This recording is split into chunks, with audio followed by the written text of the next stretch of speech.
Hello बच्चों, let's read the question. The question says for binding energy per nucleon versus mass number curve which of the following are correct. Statement 1, binding energy per nucleon EBN is independent of mass number in range 30 to 170.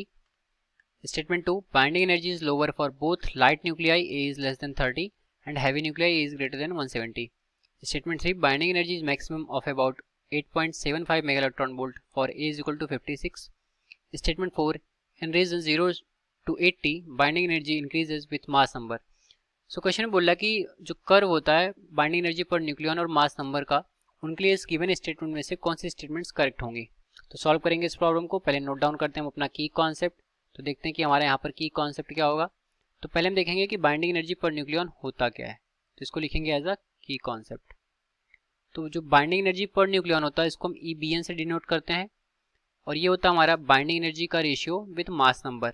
ठीक है, mass number को A से denote करते हैं. ये होता है हमारा binding energy per nucleon. Binding energy हमें बताता है कि जो न्यूक्लियॉन्स है कितना टाइटली एक दूसरे के साथ अट्रैक्टिव फोर्स के साथ बंधे हुए हैं.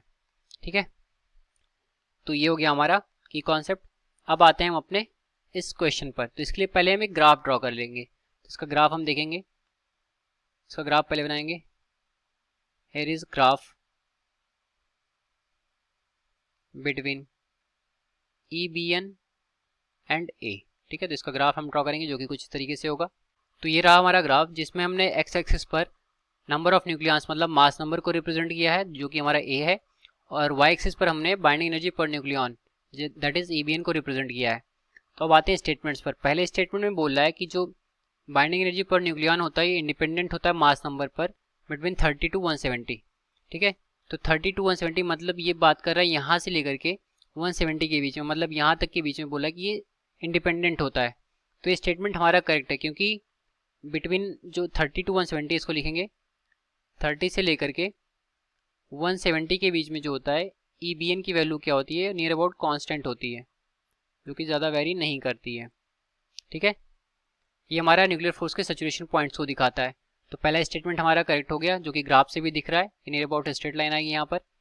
सेकंड स्टेटमेंट पर जाएं तो बोल रहा है कि बाइंडिंग एनर्जी जो होती है लोअर होती है for both light nuclei and heavy nuclei. तो हम देखें कि जो लाइटर न्यूक्लियाई हैं जो कि इस पार्ट को दिखा रहे हैं, तो यहाँ पर देखें जो बाइंडिंग एनर्जी है वो कम है. ठीक है, जो कि वाई एक्सिस पर दिखा रहा है. और वहीं पर अगर हम 170 से ज़्यादा को देखें तो ये भी हमारा कम होता चला आ रहा है.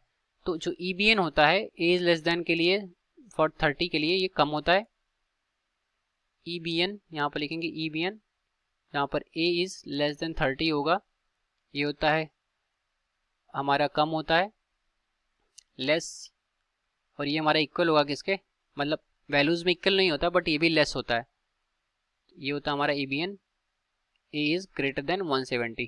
ठीक है, और जो थर्ड स्टेटमेंट है इसमें देखें तो बोला कि A इज इक्वल टू 56 के लिए मैक्सिमम होता है. तो जो EBN होता है for A is equal to 56 ये इसके लिए मैक्सिमम होता है, और इसकी वैल्यू आती है कितनी 8.75 for A is equal to 56. ये होता है 8.75, और जो मिनिमम वैल्यू आती है मेगा इलेक्ट्रॉन वोल्ट में होता है. और वहीं पर इसकी जो मिनिमम वैल्यू होती है EBN की ये होती है A इज इक्वल टू कितने पर 270 पर, सॉरी 238 पर. ये 238 पर होता है. 238 पर इसकी वैल्यू कितनी आती है 7.6 मेगा इलेक्ट्रॉन वोल्ट. ठीक है, तो ये दो वैल्यूज होती हैं जो मैक्सिमम और मिनिमम को दिखा रही हैं. जैसे कि हम ग्राफ में भी देख सकते हैं कि ग्राफ में जो 56 वाला है दैट इज आयरन, इसके लिए हमारा कर्व का सबसे मैक्सिमम पॉइंट है ये, तो यहाँ पर मैक्सिमम वैल्यू होगी बाइंडिंग एनर्जी पर न्यूक्लियॉन की. ठीक है, तो ये स्टेटमेंट हमारा करेक्ट हो गया. फोर्थ में जाएं तो फोर्थ बोल रहा है कि in region 0 to 80 binding energy increases with mass number. तो हम देखें 0 से 80 के बीच में ये बात कर रहा है, तो ये हमारा स्टेटमेंट रॉन्ग है क्योंकि 56 पर जाकर के ये सैचुरेट होना स्टार्ट हो जाता है. ठीक है, तो 0 से 56 तक ये इंक्रीज करता है, उसके बाद ये डिक्रीज होना स्टार्ट कर जाता है. तो ये स्टेटमेंट करेक्ट है. ठीक, तो हम लिखेंगे EBN increases from 0 to 56 and सैचुरेट्स after that, जो कि स्टेबिलिटी को दिखाता है. ठीक है, तो इसके अकॉर्डिंग जो हमारा स्टेटमेंट्स करेक्ट हो गए वो फर्स्ट सेकंड और थर्ड ये करेक्ट हो गए. इसके अकॉर्डिंग अगर हम अपने ऑप्शन को चेक करें तो जिसमें फर्स्ट सेकंड और थर्ड दिखा रहा है that is option number D, ये करेक्ट होगा. Hence D is correct. तो ये रहा हमारे इस क्वेश्चन का correct solution. I hope you understood well. Thank you.